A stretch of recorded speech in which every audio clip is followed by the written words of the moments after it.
Fala aí, galera do Se Liga.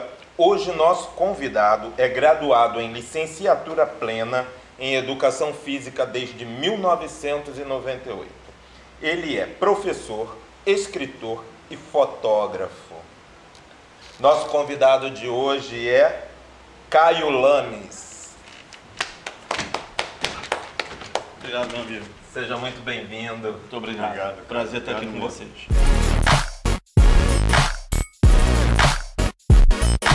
Eu vou para aquela perguntinha bem básica, tá? Bem simples para a gente começar. Por que, na verdade são duas perguntas numa só. Por que você escolheu ser professor e por que educação física? Eu acho que eu consigo responder as duas numa tacada só. Tudo começou através do basquetebol. Eu fui estudar no Colégio Afonso Celso, um colégio que tinha uma abordagem cultural e esportiva diferenciada. Não fui para lá pensando nisso, mas assim que cheguei lá percebi e fiquei muito contente com isso. E lá tinha um professor de basquete chamado Munir Trabulsi, também conhecido como Gatinho, e ele me ensinou, acho que uma coisa muito básica para toda a vida, né? Eu cheguei um belo dia lá, disse que queria treinar, que achava interessante o time jogando, e ele me deixou de treinar. Uma semana depois eu voltei. Ele falou, ué, só agora que você voltou para treinar? Eu falei assim, tive uns problemas, coisa de criança, né? E aí ele falou assim, tá bom, já que agora você veio treinar, então vamos treinar de verdade. E assim foi naquele dia. Só voltei uma semana depois de novo. Para resumir a história, passado 2 meses, eu devo ter ido a 4 treinos e tinha um jogo onde era na parte da manhã. Poucos jogos aconteciam durante a semana na parte da manhã. Esse foi um jogo, o primeiro que eu tive a oportunidade de participar foi um jogo assim. E aí a diretora do colégio mandou parar o colégio, desceu todo mundo para ir para a quadra lotada para ver a gente jogando contra o adversário. E aí eu virei pro Gatinho e falei assim, Gatinho, qual camisa que eu posso usar? Eu vou ficar aqui no banco, pode ficar tranquilo. E ele falou assim, nem no banco você tem condição de ficar. Você não treina. E aí aquilo me ensinou definitivamente que quem não se dedica não vence. Sim. Né? E aí houve uma trajetória no basquete que eu acho que de muito sucesso, que eu sempre gosto de contar, onde no segundo ano resolvi treinar, eu passei a ser o reserva.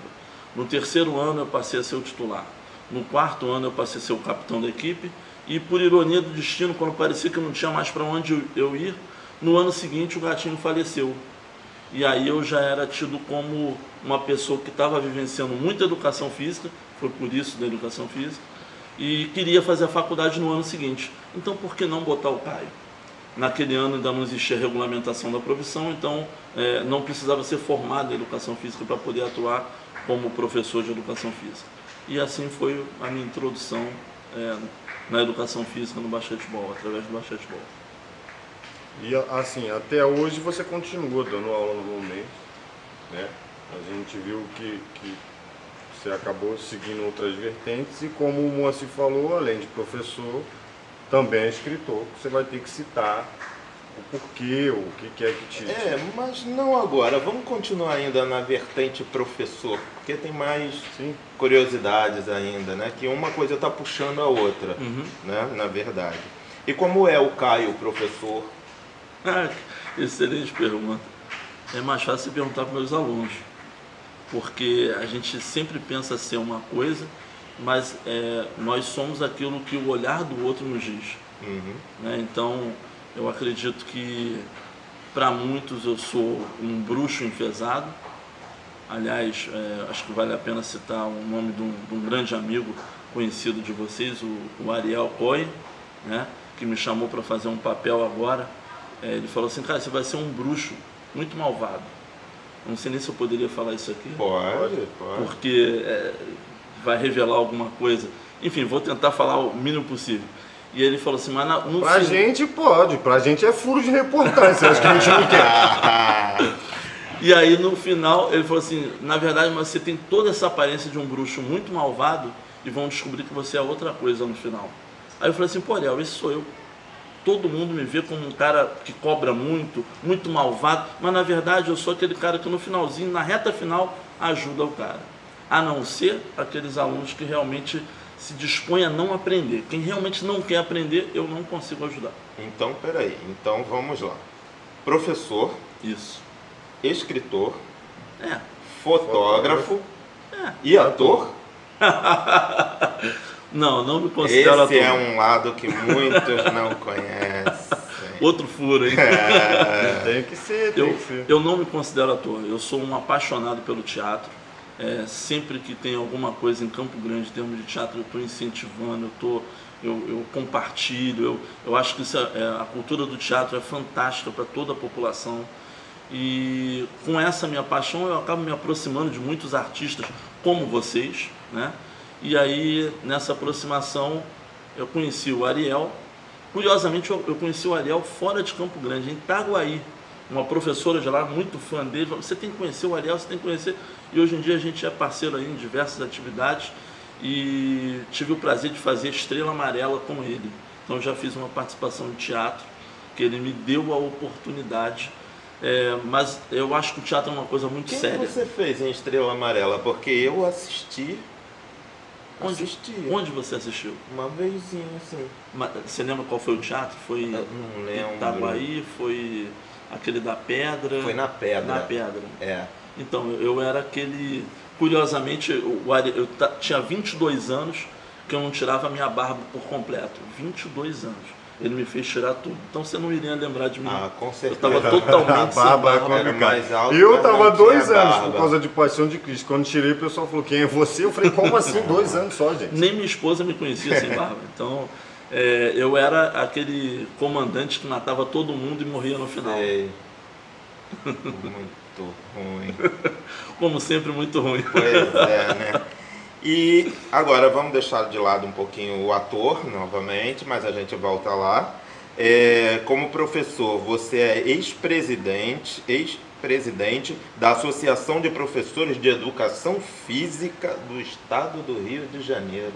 Isso. A APF Rio, eu faço sempre questão, não é querendo desvalorizar ninguém, mas eu faço sempre questão de dizer que a APF Rio é essa daí. Essa daí é aquela que hoje em dia deve estar com 80 e poucos anos de criada.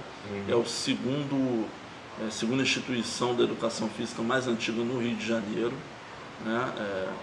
E eu tive esse prazer em função dos meus professores. Eu tive professores muito importantes em termos de participação política na educação física, lá na Moacir Bastos, onde eu estudei a minha graduação.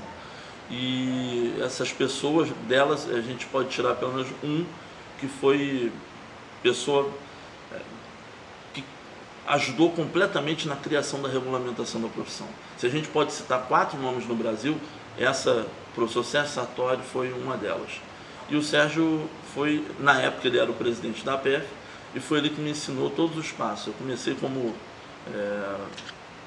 substituto, depois conselheiro, depois fiscal, depois secretário e cheguei até a presidência 10 anos depois. Foi uma caminhada de experiência e, sem dúvida nenhuma, eu me senti me tornando um militante da educação física. Realmente tem pontos que eu brigo pela educação física e isso já está interiorizado em mim. Em relação ao que você colocou agora, enquanto você falava, eu vi que realmente para você ser professor é uma coisa que você é apaixonado, como você colocou.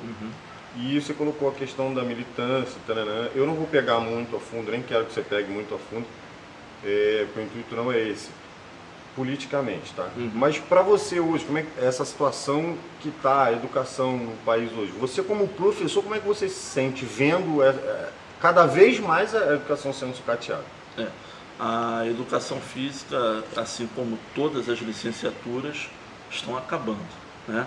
Se você for ver a faculdade onde eu trabalho, hoje em dia, de todas as licenciaturas que tinham, se eu não me engano, eram 6 cursos, hoje em dia só temos nós da educação física. A educação física que a gente trabalha lá na faculdade não é a do bacharelado, é a da licenciatura. Nós fomos os últimos a conseguir resistir, mas somos um espelho do que está acontecendo no Brasil. O professor não é valorizado em sala de aula, o professor é super exigido em tudo e não é dado retorno nenhum para ele, em termos até mesmo de respeito, no que tange a violência, ele está sendo muito atacado. Então, eu não sei como as pessoas vão realmente ter estímulo para ser os futuros professores.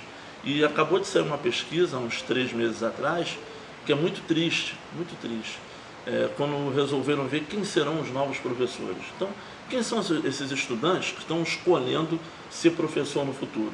E aí perceberam também um dado importantíssimo, são exatamente aqueles que têm uma nota menor no Enem.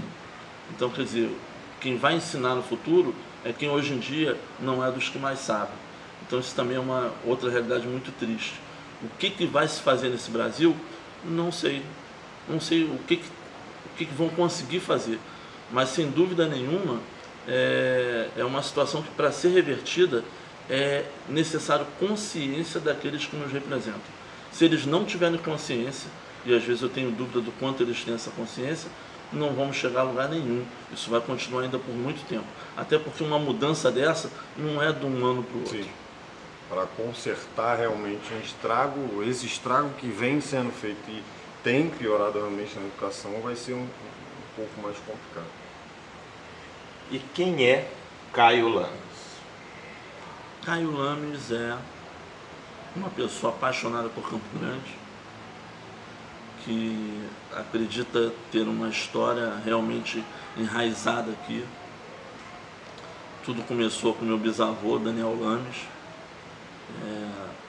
pessoa que não teve entendo eu que não teve uma ascensão financeira grande na região, mas começou lá atrás e ganhou de presente de casamento, olha que curioso, né? De presente de casamento ganhou um terreno, praticamente uma fazenda, e foi agricultor, trabalhou, conseguiu depois alguns comércios, coisa que talvez a pouca maldade fez perder.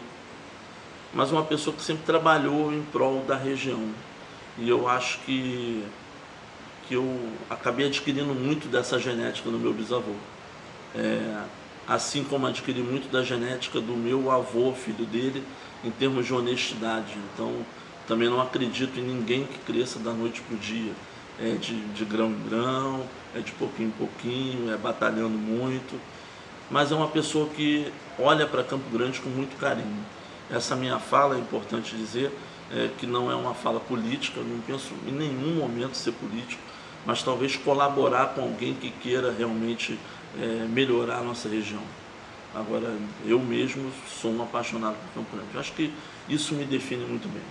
Inclusive, você faz parte de um motoclube, né? Saí, na verdade. Saiu? Eu fiz parte durante 10 anos, agora já tem 2 anos que eu saí do motoclube Ossos Quebrados, que é originário de Campo Grande. E por que você saiu? Por não ter mais tempo ou outros problemas que não vêm ao caso agora? Tempo eu nunca tenho. Eu não sei nem como é que eu consigo fazer as coisas. Por exemplo, eu vim hoje para cá, tendo ido dormir 5 horas da manhã, acordei às 7h30. E eu já fui para a rua porque eu tinha que fazer alguma coisa e eu tinha que estar aqui no horário. Então tempo eu nunca tenho, mas eu vou me virando para resolver as coisas. Então não foi falta de tempo não. Mas acho que a filosofia mudou. Eu acho que é isso. Perdeu a essência. Eu acho que perdeu a essência. Eu não queria nem falar diretamente desse assunto, porque vai parecer que eu estou falando. Sim, claro. Né? Mas assim, eu não posso deixar de dizer que quando eu entrei no motoclube, ele tinha um perfil. As coisas passaram, somos todos seres humanos, as cabeças vão mudando, os pensamentos vão se alinhando a outras coisas, e quando eu percebi que eu não tinha mais a ver com aquela nova filosofia, eu pedi para sair. Eu acho que, inclusive, falta muito isso nas pessoas, sabe? Tem gente que reclama muito das coisas e não faz nada para tentar mudar. Outras pessoas reclamam e continuam, parece até que estimulando uma nova guerra. Não, se você não concorda, pede para sair. É simples, né? Para que brigar? É verdade. E agora a gente vai falar do Caio fotógrafo, né? Sua paixão, porque é mais uma paixão, né? Na verdade, é a educação física e a fotografia. Começou de criança, né? Isso. Começou de criança, eu vendo muito minha mãe fotografando, tudo ela queria registrar. E eu sempre lembro que nós tínhamos uma máquina cujo flash era aquele de cubinho, né? Onde você queimava um lado, rodava para o outro, eram 4 flash, e aí depois tinha que trocar o cubinho. E acho que foi um maquinário que me encantou pelo que fazia. E nunca deixamos de ter em casa. 2 coisas que a gente nunca deixou de ter em casa. Claro que a gente sempre teve geladeira, fogão, claro que sim. Mas assim, 2 coisas que eu acho que seria difícil viver sem. É uma relação estranha, mas é bicicleta e máquina fotográfica, sabe? Eu agora já estou alguns anos sem pedalar em função de uma hérnia de disco que eu adquiri com o passar do tempo. Mas curiosamente tenho 2 bicicletas em casa, não deixei de ter. Mas sinto algumas dores se pedalar, porque eu gosto de bicicleta estradeira, e aí ela é muito dura, ela é rígida, então tem muito atrito, muito impacto. Dessa forma, voltando para a questão da fotografia, eu sempre com uma máquina na mão, sempre estava registrando as coisas. E até que um belo dia, em função do motoclube, primeiro ano do motoclube, primeira festa do motoclube, melhor dizendo, eu pedi para registrar o que estava acontecendo, todo mundo deixou, e aí quando chegou após a festa, fomos ver as fotos, e um amigo meu de lá do motoclube, chamado Edgar, ele trabalha na Rede Globo, então tem todo um conhecimento, né, da logística da coisa.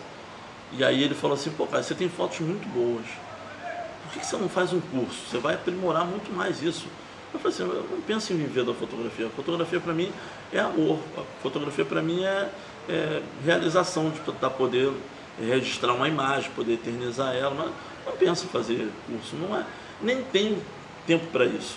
Eu acho que o professor de educação física também tem isso como uma desvalorização natural. A gente tem pouco tempo.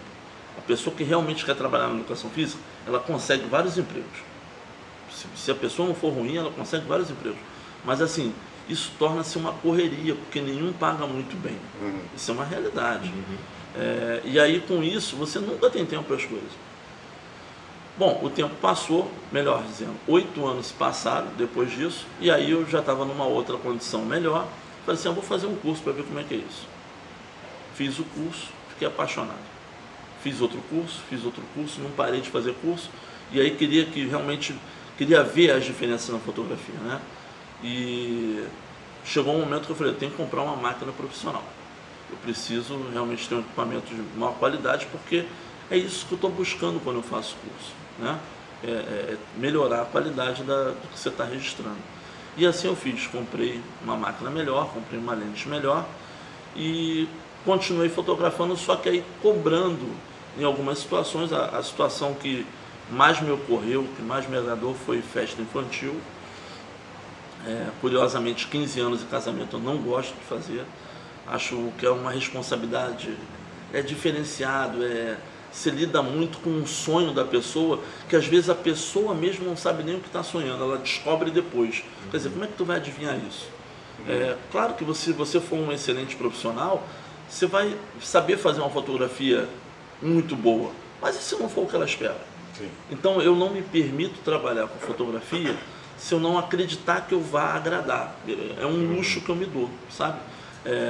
Vamos fazer tal coisa? Vamos. Cara, mas não tem dinheiro. Não, mas isso daí eu estou com vontade de fazer. Então eu me dou o luxo de algumas situações fazer, porque eu tenho certeza que aquilo ali vai agradar. Isso isso tem que estar dentro da filosofia. Eu não me considero um artista. Veja bem como é que eu penso isso. Eu não me considero um artista, mas eu acho que o momento de fazer a arte, o que vai fazer da arte, é você que sabe, não é o outro. E como é que é a visão do fotógrafo para ele captar aquela essência no momento? Porque é diferente de eu ou o Sandro pegar aqui uma máquina e bater uma foto. A visão é totalmente outra. Vocês veem, eu até brinco que eu falo que o fotógrafo ele vê o mundo de outra forma. Exato. Vou te dar 2 respostas. Primeira, sei lá, cara. Acontece, você olha, acontece.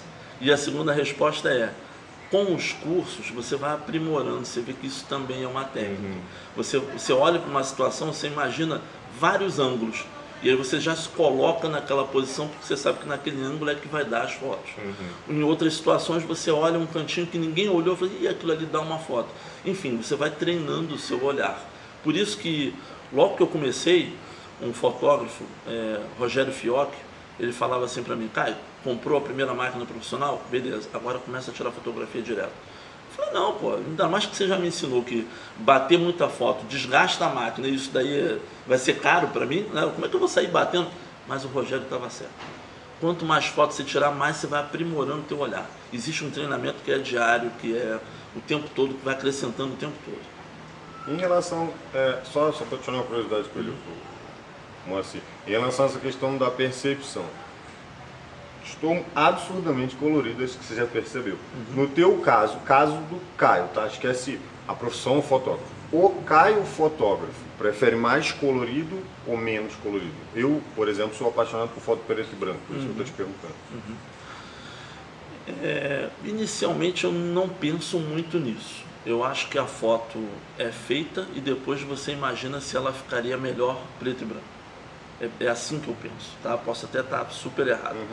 Mas sei que tem muita gente que pensa de uma outra forma, que é assim, ó, faz a foto, se a foto não ficar boa, transforma ela em preto e branco, que aí ela vai ficar boa. Tem muita gente que pensa assim também, o preto e branco é do agrado de muita gente, então ela vai ficar bom, ela esconde algumas imperfeições, então também fazem isso. Eu não faço isso, já fiz algumas vezes, mas assim, não é o meu primeiro pensamento. Meu primeiro pensamento é, eu faço a foto, e aí, e se for preto e branco, ela vai ficar legal? É assim a minha forma de pensar.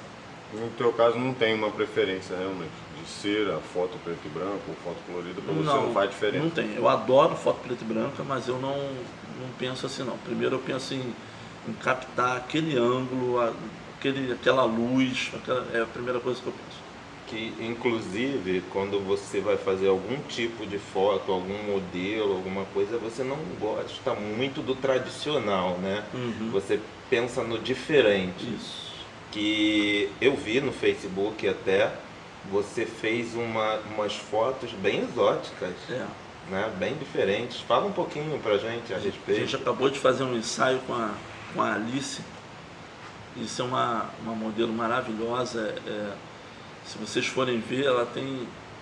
Vou sacanear a Alice, acho que ela tem 1,48 m. Não é nem 49, mas você olha nas fotos, ela tem 2 metros. É impressionante como é que toda a foto ela cresce. E ela mesma já nos revelou isso. Ela falou assim, uma vez eu fui conhecer uma pessoa, quando eu cheguei a pessoa não acreditou que era eu. Eu tô aqui embaixo, né? É impressionante como é que ela cresce na imagem, sabe?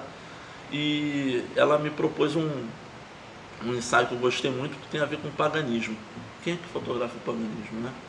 Eu gosto de coisas diferentes. Então a gente colocou um caldeirão, a gente colocou várias velas. Então isso, o diferente é o que me move. Inclusive, teve um momento que ela falou assim, Caio, como é que a gente vai fazer o cabelo? Aí eu acho que eu vou fazer assim, ó. Eu falei, então eu vou conseguir aqueles negócios pro teu cabelo. E cara, mas isso é muito difícil, não encontro lugar nenhum. Aí 5 dias depois eu arrumei para ela, eu tirei a foto, mostrei, ela falou assim, pô, tu tá tão dedicado, Caio, mas é o que me move. Se eu consigo encontrar um diferencial, é isso que é difícil, então é isso daí que eu vou querer conseguir.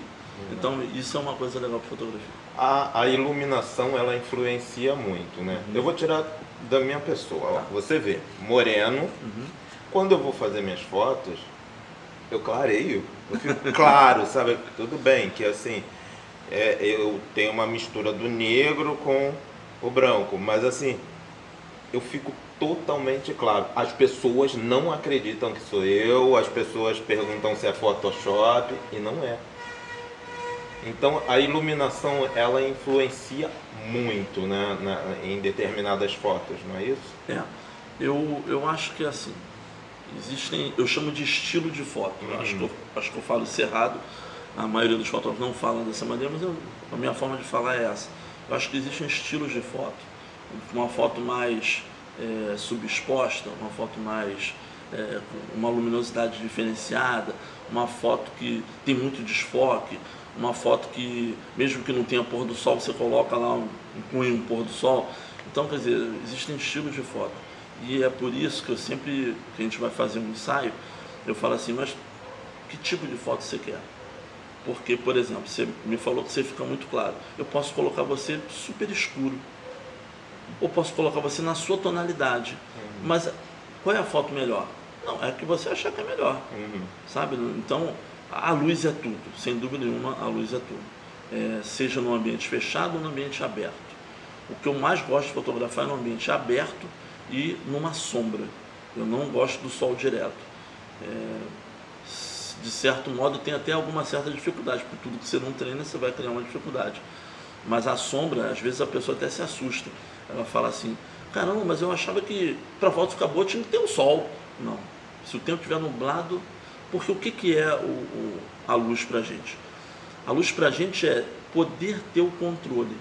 Então, seja por essa penumbra que o sol nos dá através das nuvens, então essa nuvem já é um difusor, já é ele vai segurar um pouco o raio que incide diretamente, seja pelo flash que você coloca e faz uma segunda luz.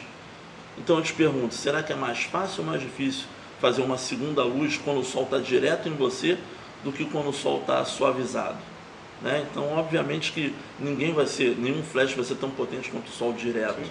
Então daí você já tem uma dificuldade. Então a penumbra é sempre legal de fotografar. E você tem algum momento, alguma foto que você foi fazer que seja inusitada, que sempre acontece alguma coisa, tem um modelo, alguém, alguma coisa assim que chama mais atenção, ou de repente uma paisagem que você estava passando e falou, opa, aquilo ali me interessa. Preciso tirar foto. Tem esse momento? Porque hoje em dia até o celular, você viu alguma coisa, opa, vou lá registrar. Eu acho que isso, nessa geração que a gente está vivendo agora, isso acontece toda hora. E com um fotógrafo mais ainda. Porque a gente realmente, quando eu entrei aqui a primeira vez, eu falei, nossa, quanto cantinho. Ainda virei para a Bia, falei assim, Bia, vamos fazer um ensaio aqui, tem um monte de cantinho. Então a gente tem esse olhar toda hora, né? Tudo, a gente vê eu sou motociclista, né? Então é triste quando você está passando, você não pode parar a moto, porque ela passou, puxa, queria ter tirado aquela foto ali. Mas pensando numa foto inusitada, recentemente eu participei de um concurso e fiz algumas fotos para esse concurso. Tive até a felicidade de ficar em segundo lugar nesse concurso, com uma das fotos. E teve uma foto que eu não publiquei até hoje, que eu fiz, mandei para lá, obviamente eles não publicaram porque não foi a foto selecionada, mas é uma foto que eu estou tentando explorar ela de alguma forma. Já que hoje é o dia de dar a prioridade para vocês vão ser os primeiros a saber dessa foto. Obrigado, obrigado. Nós e vocês também. Eu fui aproximadamente 00h30 de um domingo, lá para o centro de Campo Grande, eu queria fotografar uma rua daquela, com a iluminação que ela tem, ou seja, uma foto sem flash nenhum, né? Noturna, como a gente chama, totalmente vazia, sem carro nenhum. E assim eu cheguei lá um domingo, 00h30, encontrei a rua dessa maneira. Fiz a foto, fui para casa, cheguei lá, editei, não gostei. Aí parei, pensei, eu volto lá ou não volto? Caramba, já são 2 horas. Volto ou não volto? E nisso o tempo foi passando, quando eu vi já eram 2h40. Falei, não vou voltar, vou fazer essa foto de novo, porque eu já entendi o que eu fiz que poderia estar melhor. Eu voltei para fazer melhor. Quando eu cheguei lá, por que eu estava fazendo a foto dessa rua? Vale a pena dizer. O concurso era Mais Amor, por Favor. E essa é uma rua no centro de Campo Grande que eu acho que os nossos representantes pensaram em dar um espaço para o motociclista e para o idoso. Então, numa mesma rua tem, se eu não me engano, 6 vagas para moto e 2 para carro de idoso. Acho que isso é uma questão de cidadania, né? Uma coisa bacana. Sim. Eu queria valorizar isso. Então, por isso da foto nessa rua especificamente. E aí quando eu cheguei lá, quase 3 horas da manhã, tinha um carro parado exatamente na vaga do idoso. Eu não consigo acreditar que 3 horas da manhã foi um cara de 65 anos e parou o carro ali. Aquele carro está errado, aquele carro é de alguém, de um sem vergonha, que colocou de forma ilegal o carro dele ali. E curiosamente a rua estava toda vazia. Por que ele não botou em outro canto? Que sociedade é essa que pensa uma coisa dessa? Então, como você me perguntou numa foto inusitada, a última que eu fiz, que eu tenho pensado muito nela, mas eu quero lançar ela num momento que seja realmente impactante, que tenha a ver com algum contexto outro, né? é essa foto que eu queria destacar para vocês. Você colocou uma coisa aí que você falou, que sociedade é essa, como é que pensa assim? É porque às vezes não pensa, cara. Deixa eu te fazer só uma pergunta, só para pegar um gancho rapidinho do que você falou, que eu sou muito chato com essa coisa de saber a visão de quem está fazendo, seja escritor ou ator, no teu caso fotografia. Você falou, o Moacir falou sobre a questão do Photoshop, que tem muita gente que pensa que foi photoshopada, eu não sei qual é o termo, a gente parafraseia e faz assim. E você falou na questão da edição dessa tua foto. O Caio em si, prefere realmente que as fotos sejam naturais ou ele prefere trabalhar as fotos? Vou te explicar de novo, para ver se ficou mais claro. Porque, assim, para mim, eu prefiro, mas eu não sou fotógrafo, tá? Isso eu estou falando na minha visão, mas a gente sempre colocou a tua. Eu prefiro as fotos ao natural, sem edição. Tipo, aquele momento é aquele momento que eu quero. Mas tem muita gente... Isso eu estou te explicando por quê? Porque tem muita gente que tira foto no celular, tira 30 fotos até parecer uma boa. Eu não gosto. Tirei aquela ali mesmo, que é aquele momento que foi editado. Mas no caso do Caio, ele prefere a foto natural ou a editada? Vou te responder isso dizendo o seguinte.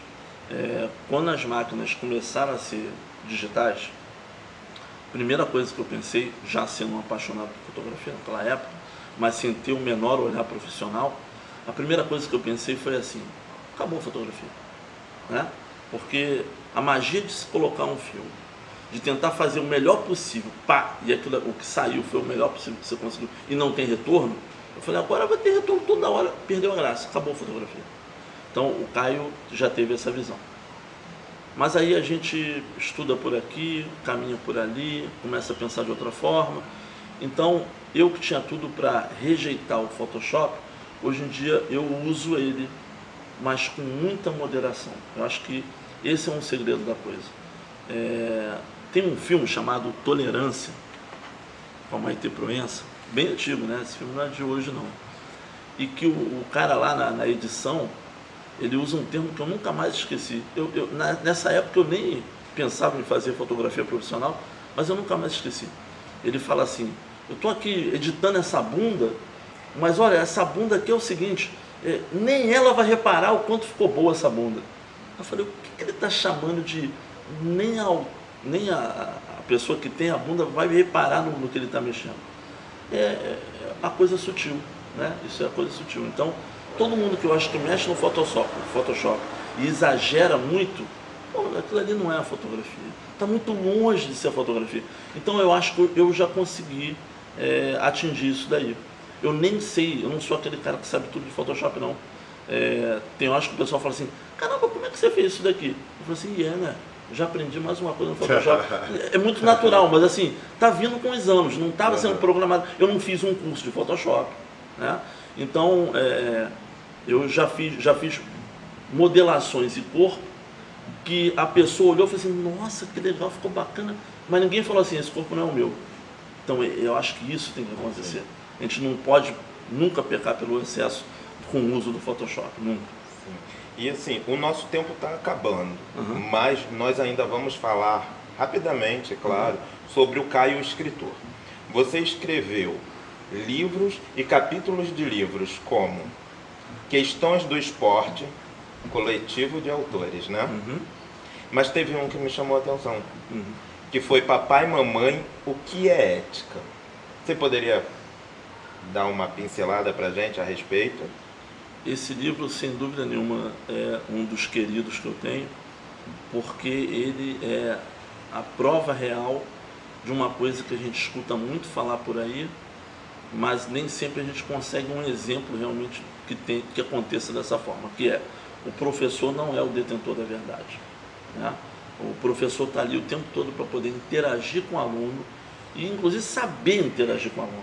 Você tem uma bagagem, o aluno tem outra.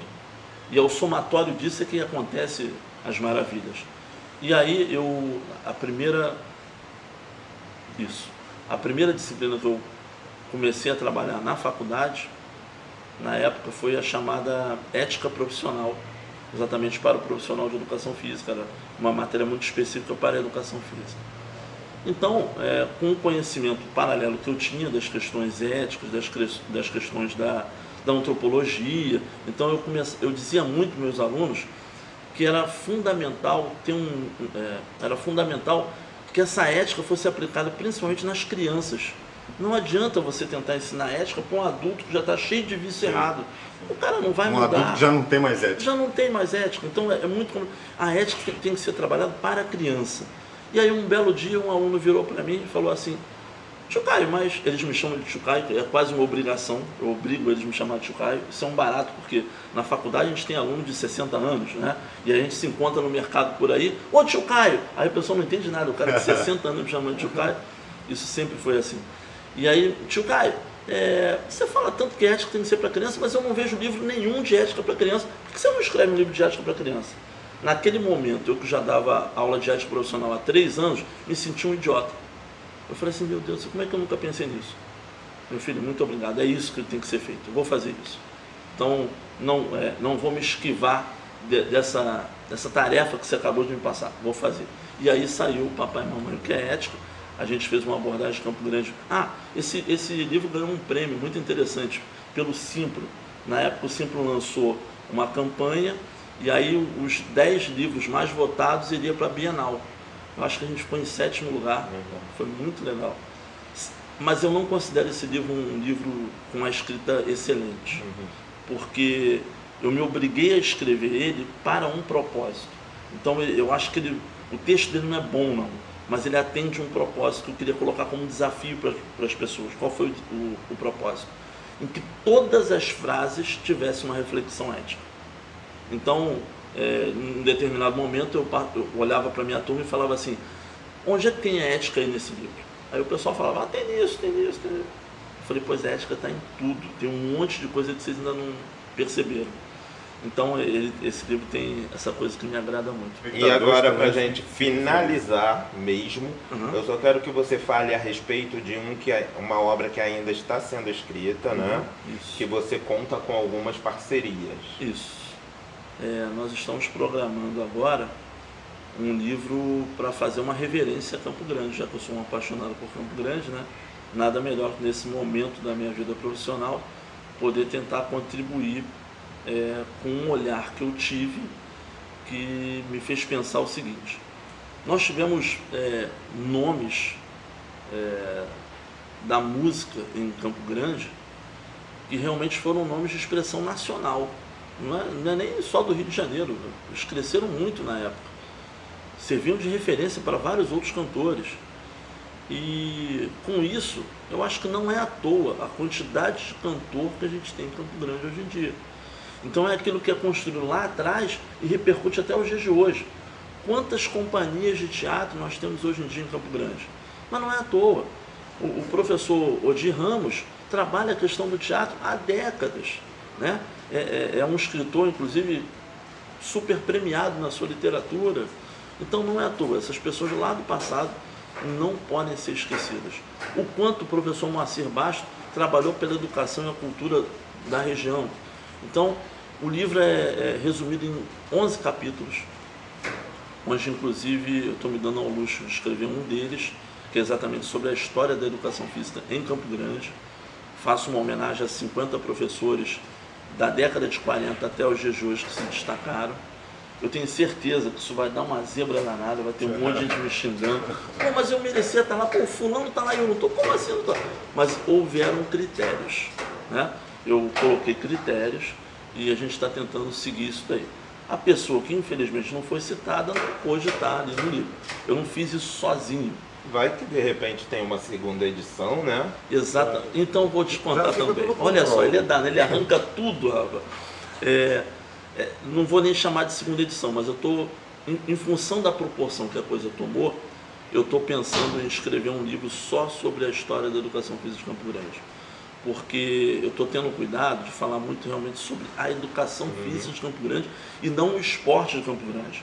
E temos que fazer justiça e dizer que o esporte de Campo Grande é muito maior do que a educação física. Essa é a verdade. Mas o que eu quero valorizar é o profissional de educação física, então eu não estou me permitindo falar. Claro que eu dou uma pincelada no Clube do Campo Grande, que foi o primeiro clube da região. Eu falo da importância do aliado, enquanto os times de basquetebol que sempre existiram. Mas assim, não estou falando de esporte, estou falando da educação física. Claro.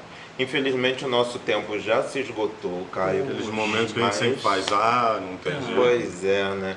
Mas assim, quem quiser que o Caio volte aqui, porque ele ainda tem muito mais coisa para contar, deixa lá uma mensagem lá nos comentários, assine o nosso canal, se inscrevam lá, deixa aquele like. Não esquece de marcar o sininho para receber Exatamente. as notificações. E coloca lá escrito assim, eu quero Caio Lames de volta.